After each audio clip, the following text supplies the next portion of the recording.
As a parent, you must plan and prepare for your child's future. Now, keeping in mind the annual inflation, the savings that you do today, whether for your child's education or some other needs, may not be enough. Now, in such a scenario, what is the ideal way to secure your child's future? What investments should you look at for saving as much as possible for your children? And to answer all these questions, we are being joined by Mr. Feroz Aziz, who is the Deputy CEO at Anand Rathi Private Wealth Management. And very good evening, Feroz. And thank you so much for joining us today on ET Now. My first question relates to the child education because the inflation is very high. So just wanted to understand from you, how should one start and even think for when going for child's education, and what are the factors that one should be considering when it comes to planning for higher education for your children? Yes, Trishti, like you rightly pointed out, inflation is going to be quite a deterrent to be able to save for education because children always give you a lot of time if you wish to plan, because a child is going to give you time 10, 15 years for higher education. So you have adequate time to correct yourself and plan. Why is planning so critical? It's because of the thing which you mentioned, Shrishti, which is inflation, right? Education inflation has almost been 3, 4, 5% greater than the normal CPI inflation. So that's something which you need to ingrain in your mind. Point two, what happens is there is also an aspiration of a better education as you progress in life. Okay, people were okay with CBSE schools. Now they want international schools so that they can send their children abroad. So that's an extra inflation if your aspiration for your child increases as time progresses and your capability to spend increases. So that's why planning is mandatory. And I think Indian parents are not planning enough. Or even if they're planning, they may not be planning adequately by using right vehicles to be able to beat this inflation. That's point one. So how do you bring in clarity? You bring in clarity if you have a child, you have to have their goals clearly defined, goals, current value defined. If I have to send my child abroad, he's today 12 years old, 11 years old. If I have 8 years left, I'll have to first compute what is the fee of the education which I wish to give him 8 years from now. What is it today? If it is, let's assume 20 lakh rupees, if it is 10 years away, you have to triple it and start planning for a 60 lakh corpus, not a 20 lakh corpus. That's getting clarity in terms of the amount you need. Amount you need after 8 years, 10 years. So inflated amount is the next element which you will have to have clarity in. Third, write down different kinds of goals with respect to your children. And because every family is different. If you have different goals written down, then you have a different investment for each of these buckets. That brings in a certain discipline and commitment. Okay, when you are trying to invest for education separately, for marriage separately, for extracurricular activities, which is also becoming a very large expense today for parents, then you have commitment and the discipline for that to last 8, 10 years will be that much more. That's the second point I'm making. The third is making an annual review of your child's investments, or at least those investments which have been earmarked, is very critical, especially when you're saving for a child. You have another file in your income tax, and then you also have to do tax management so that you're not paying more tax than needed, especially when you have a child, you get some exemptions. So capitalizing all of those, these are the few things which come to my mind, Shrishti, to just provoke thought in our viewers rather than just the full plan anyway. Well, yes, absolutely. But once the viewer or once the investor is actually clear with what is the fund requirement when it comes to the child education, what should be the next game plan when it comes to investing in real terms? Because in investing too, there are a lot of asset classes like equities and debt. So over the years, I'm sure that the power of compounding will kick in. But what should be the return expectation on a general basis, and what should the asset allocation be looking like if you were to design a portfolio for any of our viewers? Yes, so before I get into asset allocation, let me touch upon a few nuances of how there is a paradigm shift in how children are going to transform the need of money for a parent. See, education is something which you need not fund completely. Okay, because education loans are available. quite a few parents actually compromise their retirement corpus for education corpus. I don't think that's the right strategy, because you don't get a retirement loan, but you get an education loan. So make sure that you make your child conscious enough that he needs to be or she needs to be capable to fund his or her education.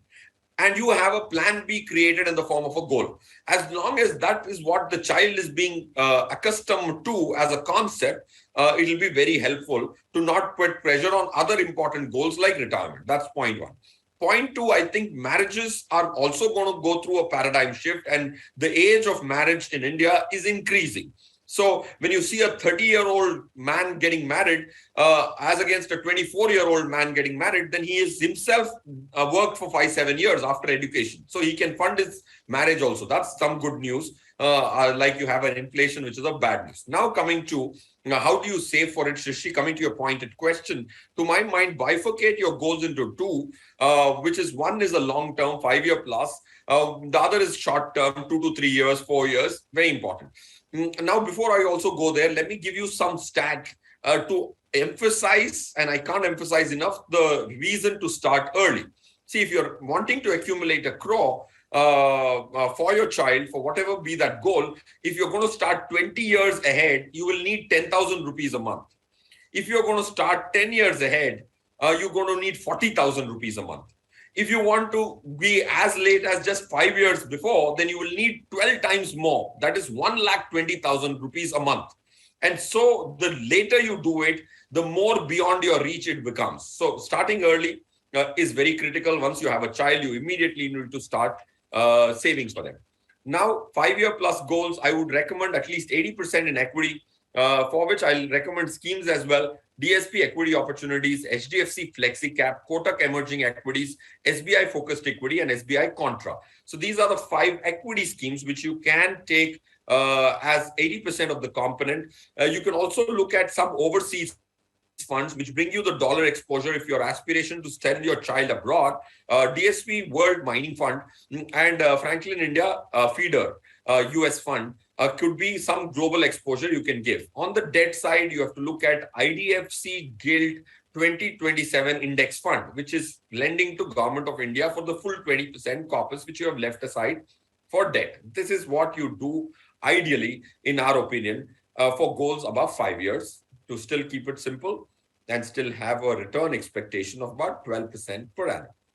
If it is shorter periods, the only change there is the proportion between equity and debt. Equity should be favoring just 60%. If it is 3 to 5 years, you can still have 60% in equity, looking at where our country stands and our capital market stands, and 40% in debt. The schemes remain identical. Okay, thank you so much, Feroz, for highlighting all the schemes that are available for our viewers, as well as what should be your allocation be like on an ideal basis.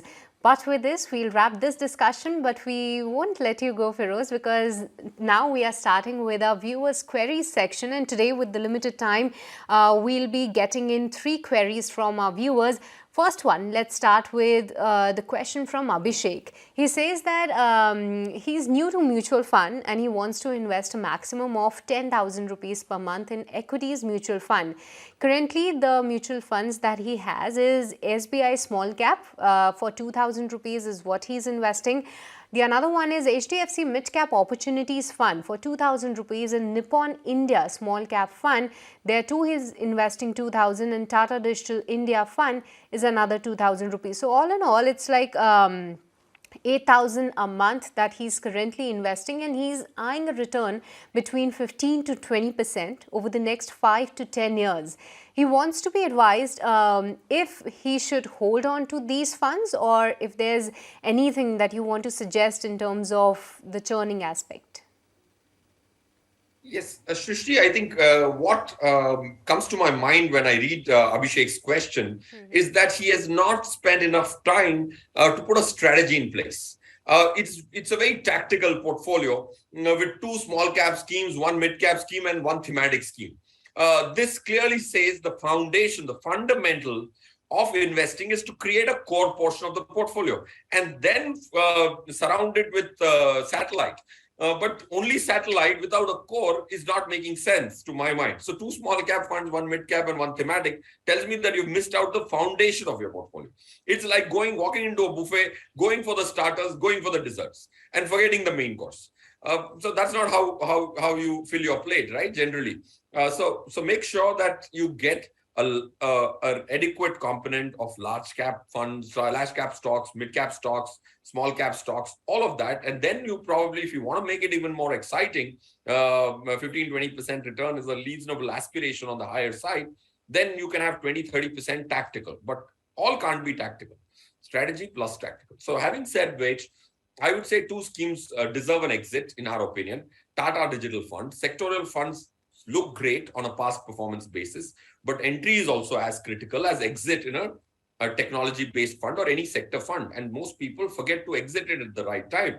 And even if they did have a capability to time it on both sides. So that's why no Tata Digital Fund. SBI Small Cap Fund you can skip because you also have a Nippon Small Cap. HDFC Mid Cap is from Chirag Setalvad, a large mid cap portfolio. You can stay the course with those.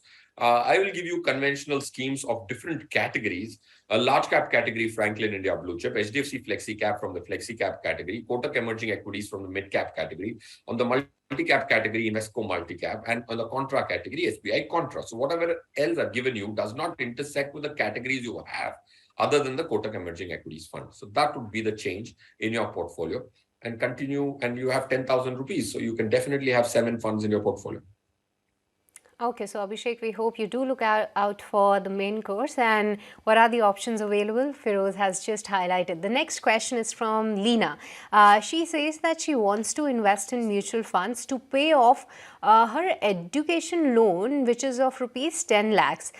She has to repay this amount in the next 5 years. So she wants a suggestion on some funds that she can actually invest, and maximum that she is looking to invest is 10,000 to 15,000 per month. But Feroz, just want to understand, will this be a right strategy in terms of like investing 10 to 15,000 per month? Will they get this big enough in the next 5 years to repay a education loan of 10 lakhs? I think Leena is on the smart track because education loans have some tax breaks as well to you, Leena. So letting live its course of 5 years and making investments prudently can give you a 13 to 14% return if God is kind. And that 14% return with 15,000 rupees can get you to 10 lakhs in 5 years. Of course, there's an interest which you have to pay on the loan which is outstanding, which you're not repaying, but investing on the contrary. So that loan is going to not penalize you, especially after tax, more than 6%. I would like to believe. You can do the computation with your bank to be more specific. With the tax break, you're going to be spending 6, you're going to be earning 12, 14. So it will give you a little fillip. So I think letting your loan sustain with investments in equity could be a good strategy for 5 years. And I think 15,000 rupees should suffice to get you to 10 lakhs in 5 years. Schemes will remain identical, like we told Abhishek, who was our previous caller. HDFC Flexi Cap, Franklin India Blue Chip, Kotak Emerging Equities, Invesco Multi Cap Fund, and SBI Contra Fund. Since these come from 5 different AMCs, 5 different categories, tested for future potential in the form of its constituents, I'm reasonably confident that with a high degree of probability, 1 to 2% alpha over Nifty per annum is likely. But the last query onto the ET Money show today is coming in from Mr. Rohit, and he says that currently he's investing 10,000 rupees per month in mutual funds, and he has also given the names of 5 mutual funds, and I should just read out that quickly. And in all of them, he's investing 2,000 rupees a month. First one is ICICI Prudential Equity and Debt Fund. The other one is IDFC Equity Hybrid Fund, SBI Small Cap, the third one, and Nippon India Small Cap Fund is the fourth one. And the last one is ICICI Prudential Technology Fund. He wants to be advised on whether these funds can help him accumulate 50 lakh rupees over the next 15 years. Feroz, I believe that this is a similar case of like Abhishek, where his portfolio had some aspect missing on the large cap. Is it the case? And what's your advice on accumulating 50 lakhs in the next 15 years? I think, Srishti, for Rohit, I personally think that it becomes very difficult to fathom compounding. Rohit has to remember that 50 lakhs after 15 years, if you take a 7% inflation, will be worth only 16 lakhs today. So you 50 lakhs numerically might look like a large number, but its purchasing power, if you assume 7% inflation, mehungai, price rise, then you're looking at only 16 lakhs. So re-establish and see whether 16 lakhs today are good enough, and don't get carried away with the 50 lakh number. If that comes true, that yes, I'm okay with the 16 lakhs of present value in terms of purchasing power of money, then 10,000 should take care of it. And at 14% growth, you will get to 60 lakhs, not just 50 lakhs. So that every investor should be able to internalize and see whether the value which he's gunning for is going to be valid, not from today's value perspective, but the future value. And 10, 15 years are long periods, and money loses its sheen with time. That's point one. Point two, again, like the previous viewer, you have two balanced funds, one technology fund, one small cap fund. Where is there a large cap fund? Where is there a flexi cap fund? Where is there a multi cap fund? These are all core parts of one's portfolio. So missing them and straight going into a balanced fund, especially when you have 10,000 rupees to invest, you can keep debt separate, equity separate. If you had 1,000 rupees to invest, I understand a balanced fund can mix them both and you don't have to run two SIPs parallelly. So these fundamentally, in my life, I've never bought a balanced fund, but I've bought a lot of equity and debt separately. And that's been a reasonable decision, I would like to say. Data at least suggests so. So I'll repeat the same schemes. I'll not. You can look at it again, but I'll repeat it anyway. Franklin India Blue Chip, HDFC Flexi Cap, Kotak Emerging Equities, Invesco India Multi Cap, SBI Focused Equity, SBI Contra. I've told you 6 schemes. And you can buy these 6 schemes, and they're complementary in nature. They're not competing. Don't pick 2 schemes out of the 6 because each has a role to play, and they come together as a combination rather than standalone competing instruments. True. Thank you so much, Feroz, for helping our viewers in their portfolio making. And thank you so much for joining us today on ET Now as well.